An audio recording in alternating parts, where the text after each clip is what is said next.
So guys, as I said in yesterday's video, the best budget knife ever, my friend stopped by this morning and asked me a couple questions. This has now turned into 2 videos. The second question was, what, in my opinion, is the best overall EDC knife ever? And I think you guys are going to be surprised. So let's turn it around and take a look at what's in my hand. So before you guys accuse me of being a hypocrite, let me explain. So earlier today, this morning, I filmed a video earlier. I had a friend stop by and he asked me a couple questions that morphed into videos. So now it's evening and I'm filming these 2 videos. One was, what is the best all-around budget knife of all time, in my opinion? And I said it was the Migron Valona. I shot that video and I thought really hard about what knife I would have to pick as the best overall, all-around, all-time EDC folding knife. And I got to say, I had no choice but to go with the Spyderco. Now, I've been critical of Spyderco for a lot of stuff, but this knife is almost a perfect storm when it comes down to it. So this is one of the most comfortable knives that you're ever going to handle. It's one of the most useful knives. It's one of the best constructed knives. So let's talk about all the things it's got going for it. First of all, it is ergonomic as all get out. This is probably one of the most comfortable knives to use you will ever have. The handles are just perfectly shaped to your hand. This camel's hump thing from the Spidey hole gives you a thumb ramp that you're pushed up against, and it just pulls back in just the right spots and puts that amount of pressure. So when you really bear down on this knife, still comfortable. It's almost like it sinks better into your hand, just melts. It's buttery. The blade shape is superb. So you have a nice piercing tip, nice broad blade that comes down to a beautiful cutting angle. It is radiused just enough to give you those sweeping cuts that you want for a lot of tasks, but still straight enough that you get all the things that you would want from push cutting and things from a Wharncliffe. The blade material on this one is my favorite steel of all time. It's the S90V. And if I had to pick the best knife from them, I would say it would be the S90V, because they have got about the best factory heat treat on any S90V I've ever had. Like, this is comparable to custom heat treats that I've had on S90V. Next thing, the weight distribution on this is perfect. You've got just enough weight in the handle that it's not like too far forward, and enough weight in the middle that it's not out of balance. It is a little bit unusual when it comes to blade to handle ratio, but I still dig it. You've got a spot here for a upward forward choil where you can get up on it and really get detail cuts. You can get up on here and you can do fine detail tasks. You can use the tip of this knife extremely well just because of the way it's shaped. You can get your hand clear up on here if you want to use it for scraping and doing things like that. You've got one of the most robust locks on the market in the compression lock. So the compression lock, a lot of people compare it to a liner lock, or which it is kind of similar.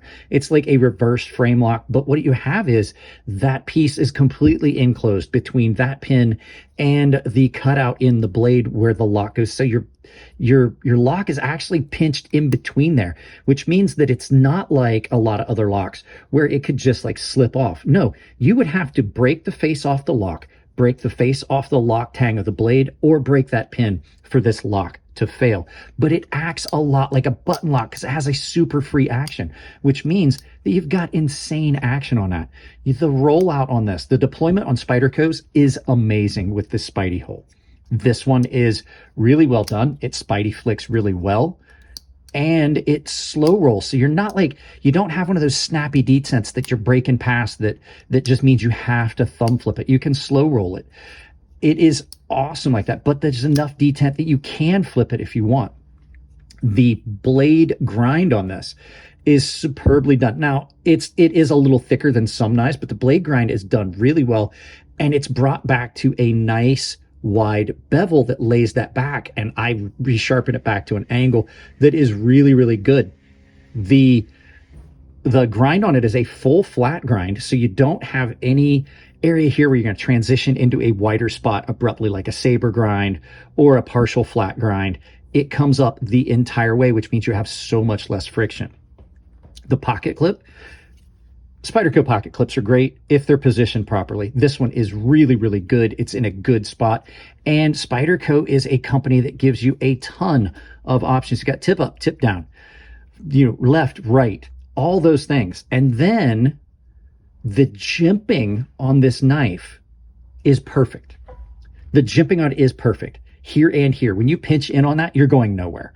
You're up on that thumb ramp, you're going nowhere. And then, like I said, again, with that thumb ramp, it gives you a lot of variety of how you can hold and use this knife. I just absolutely love so many things about this knife. And if I hadn't gotten one, I still would have been critical about it because I'm late to the PM2 party. But I have to admit, this is probably the best knife. And then aesthetically, well, especially after I changed the color of the scales on this, just about one of the best looking knives that Spyderco makes from their ugly line of knives. And then on top of that, just completely capturing the liners inside where they're hidden. Just brilliant. This is an amazing knife all the way around. I've cut so much with this. I've carried it so much. I can't think of too many knives in my collection that get as much pocket time as this, unless you're talking about my Norseman. It's up there with the amount of pocket time that my Norseman gets. So, and then to the point, I even added this CME by EDC for OCD for EDC. He sells these, and it just makes what's already an incredible locking mechanisms even better. I guess then I don't have to worry about getting my big fingers all the way down in there. It turns it into basically a button lock. So there's only a couple negative things about this knife, and they're very, very minor. So let's turn them around. Let's turn this around and talk about those right after you guys hear from a sponsor. Guys, did you know that Coffee Brand Coffee has more than just awesome on-demand roasted coffees and flavored coffees? They also have tea, cocoa, cold brew bags, decaf, and they have premium candies that will make your family go nuts. So check them out with the link down below to save 10% on some of the best coffee you're going to find. So first and foremost, the big one is I hate the tube. These tubes that they use for their lanyard, there's a much better way to do this. These make taking these knives apart a pain. I actually did a video on how to modify this so it's easier, where you just file the flange off of this. It's absolutely ridiculous that they do that. The next thing is I still wish that they had choils. You can see here, a lot of their knives have got a horrible low spot here at the heel. So you can see I've sharpened back, I've apexed it, but there's a very, very low spot on both sides of this. It has nothing to do with my sharpening. It has to do with the way they grind this and terminate their grinds.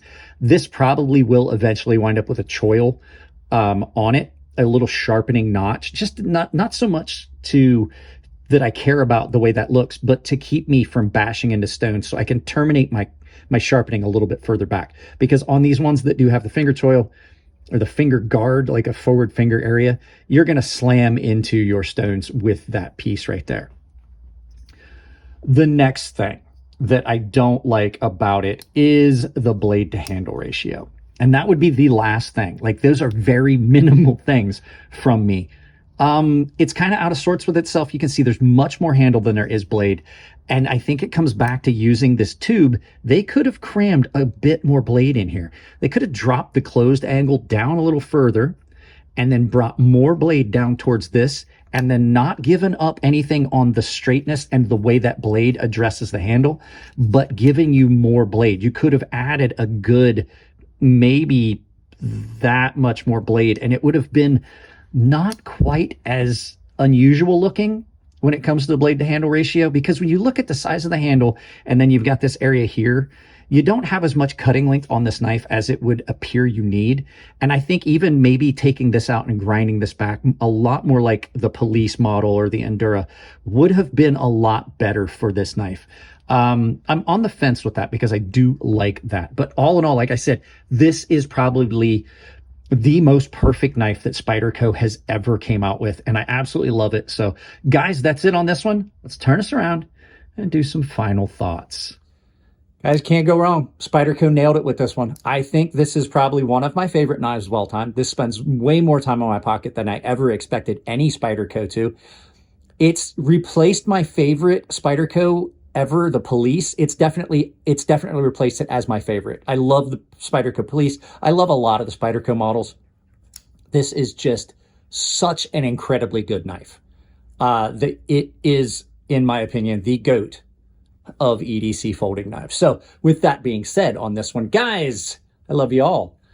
Give the video a thumbs up. I almost screwed that one up again. Give the video a thumbs up if you like it. If you don't like it, give it a thumbs down, but tell me why.